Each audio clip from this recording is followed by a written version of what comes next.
Hello, hello, hello, beautiful souls. I am Sharea Farmer, your licensed clinical social worker, and welcome back to our space where we are talking today about self-care meeting sacred healing.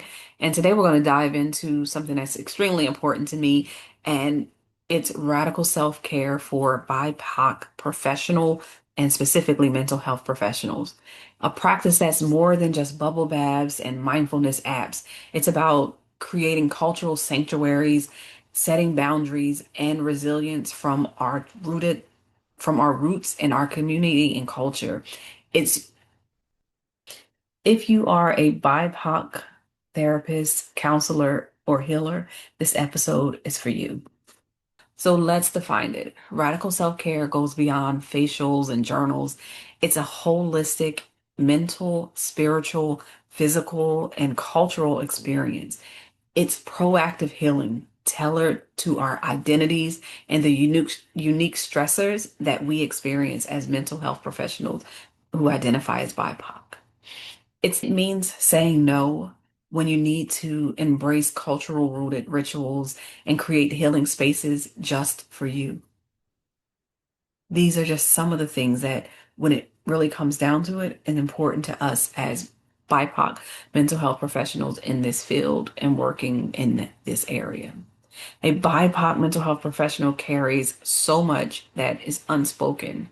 We not only carry the caseloads, but we have the layer of racial stress, identity stress, systemic biases, microaggressions, even vicarious trauma when working with clients that have shared and lived experiences as ours. These are compound tensions that make radical self care a lifeline, not just a luxury. So, just in case you don't think this is that serious, even as a BIPOC professional or as a Black female therapist myself, just last month I had back-to-back sessions where they were really just focused on racial trauma. By the end of that day, I could feel literally my chest tighten, my stomach like curling and making all types of noises. And so I took a short walk, and that walk was meditative. And that I walked in a neighborhood where my practice is, pressing my feet to the earth, breathing deeply, and grounding myself, and also reciting some very specific affirmations that were related to my identity and the experience that I've personally had around racial trauma.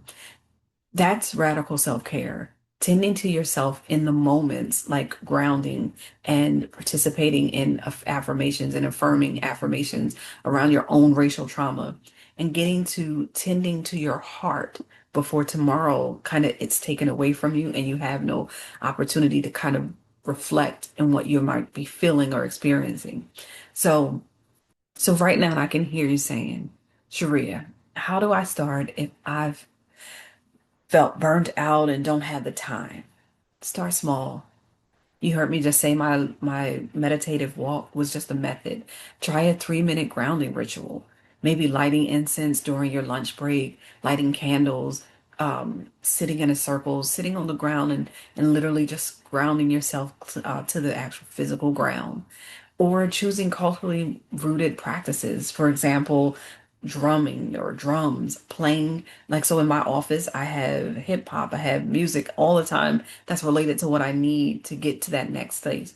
But then there's things like herbal teas that are specific to healing, right? So right now, this is a turmeric tea that I drink when I know that I need to get my energy up, but I also need to flush some of the bad things I might be have eaten. So thinking about what are some ways that I can incorporate a commitment to myself and my healing while I'm also still listening to or experiencing my own vicarious trauma and or racial trauma experiences while practicing in that sense. And so cultivating radical self-care is not about trying to be perfect. It's about the add-ons and also using your own identity to develop what that practice looks like. So let's talk about strategies to implement for radical self-care. The first thing is develop a personalized plan.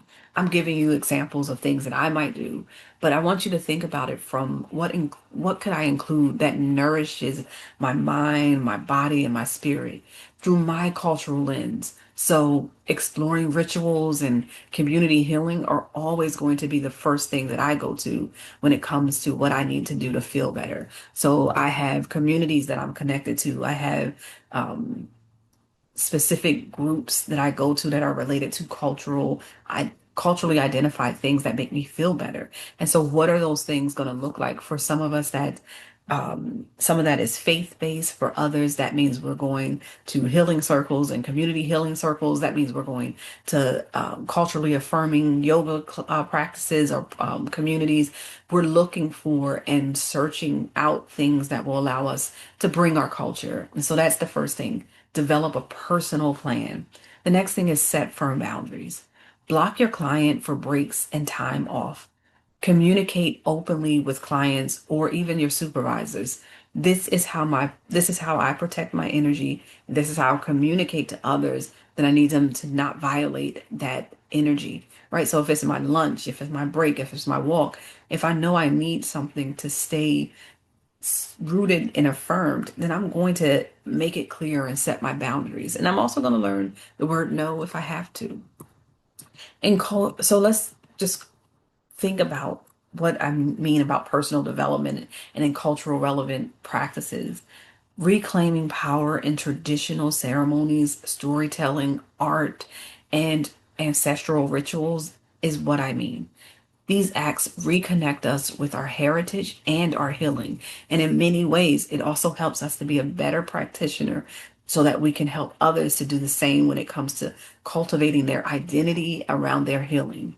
And so, building resilient tools, thinking mindfulness, movement, breath work, rooted in traditions and spiritual lingo or spiritual lineage. And so, thinking about it from that perspective is going to always help us. So, grounding practices that help us manage emotions and stress should look like something that makes sense to me and what my cultural background is and how I identify and connect to even that culture.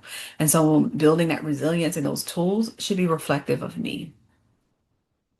And then cultivating supportive networks. Like I said earlier, I'm connected to communities that I know are going to help me to not just have self care, but mentor peer groups, affinity spaces that are experiences are shared and understood and honored.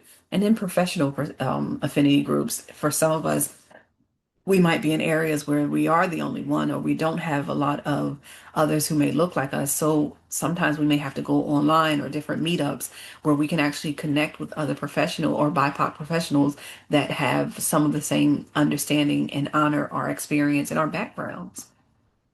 So right now I hear you, I can hear that question, another question, right, from my audience. I can hear another question saying, I'm part of a majority white agency. How do I build community or create a self-care plan that's affirming?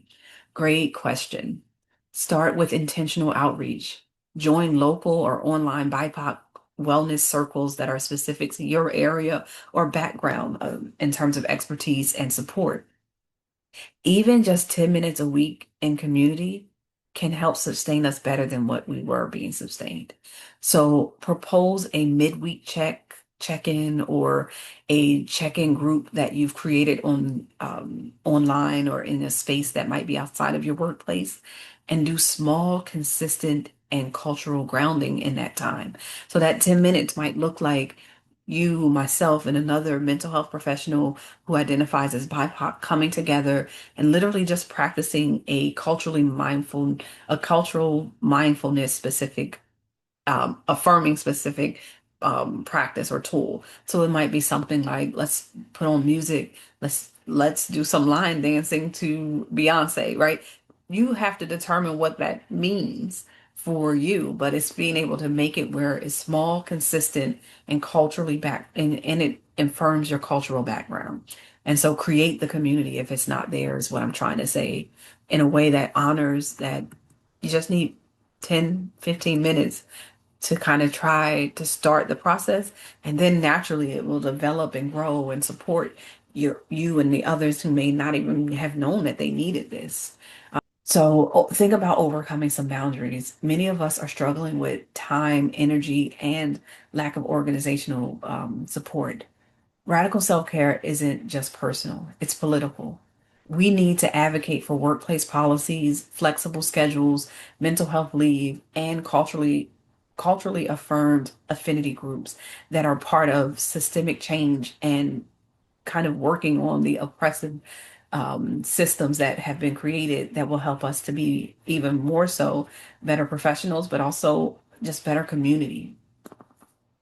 And so my own practice and ritual is not a secret. You usually can find me talking about it on some of my other platforms, but here's just a peek into what, say, something would look like for me. I set boundaries. No work after 6 p.m., except for I now do a somatic healing stretching, which takes place at 7, but that specifically is something that is practice and personal for me. And so knowing that that's important is part of it. And that's part of it.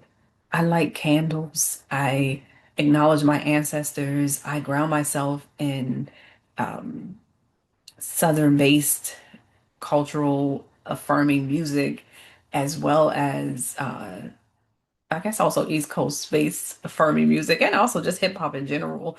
So I ground myself in the things that help me to be better and to see myself fully. I journal just I think about 3 simple reflections on anything that may have activated my nervous system, and then I gratitude journal around my current and ancestral experience in terms of connection and love and peace. And it's very affirming for me personally, especially as a human dealing with grief, right? And so then I do a lot of dancing around the house, whether listening to Afro beats, hip hop, Caribbean music, whatever I'm listening to. Usually soul music too, because I am a huge soul music from the 60s, 70s. And so I'm usually doing something in those areas. But then also, even my yoga practice, my deep stretching, those are things that are for somatic healing, but they're also affirmed with my music, the type of even ocean or meditative music that I might use is drums and things that connect to my personal affirming culture or culturally affirming music. And then these practices just recharge me.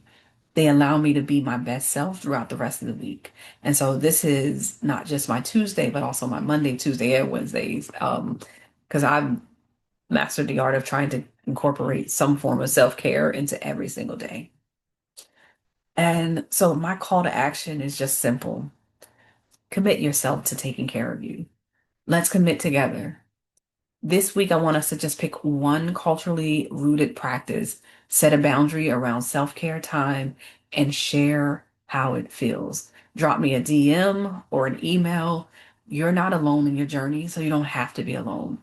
I am here. You can actually just put in the comment section as well if that is easier for you.